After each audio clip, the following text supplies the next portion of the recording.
Tetzavé, c'est le cœur du sanctuaire qui prend vie. Après avoir expliqué dans les épisodes précédents la construction du tabernacle, notre paracha se concentre à présent sur les Kohanim, les prêtres. On y découvre leurs différents habits et la grande cérémonie qui les consacre officiellement à leur mission. Vous avez votre café? Allez, c'est parti.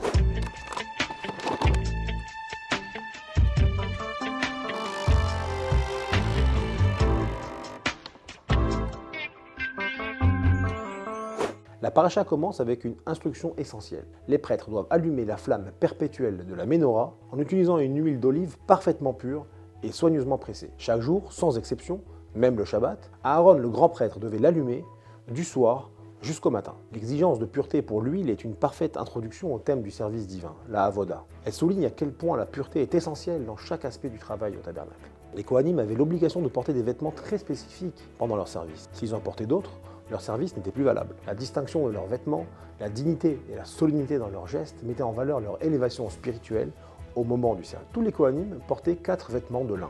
D'abord, il y a la kétonette, une longue tunique en lin qui couvre tout le corps un peu comme un peignoir. Ensuite, les miknasaïm, un pantalon en lin qui va de la taille jusqu'au genou, comme un bermuda.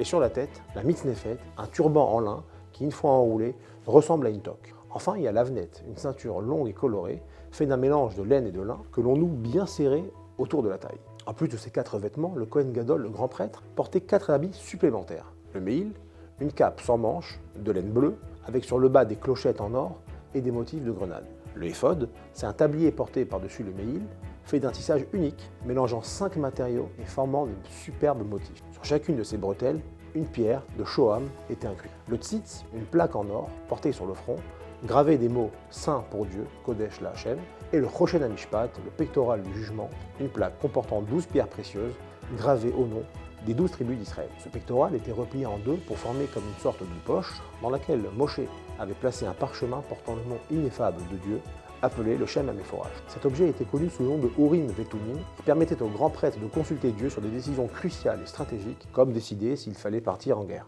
Mais vers la fin du premier temple, le roi Yoshiaou, Josias, a décidé de cacher ces objets sacrés avec l'Arche Sainte pour éviter qu'ils ne tombent aux mains des ennemis. Aucun de ces objets n'a été retrouvé au second temple, ce qui explique pourquoi sa sainteté était considérée comme légèrement moindre par rapport au premier. Tous les matériaux utilisés pour ces vêtements proviennent uniquement des dons du peuple. Un détail essentiel qui souligne que les Kohanim ne sont pas une caste à part, supérieure et isolée.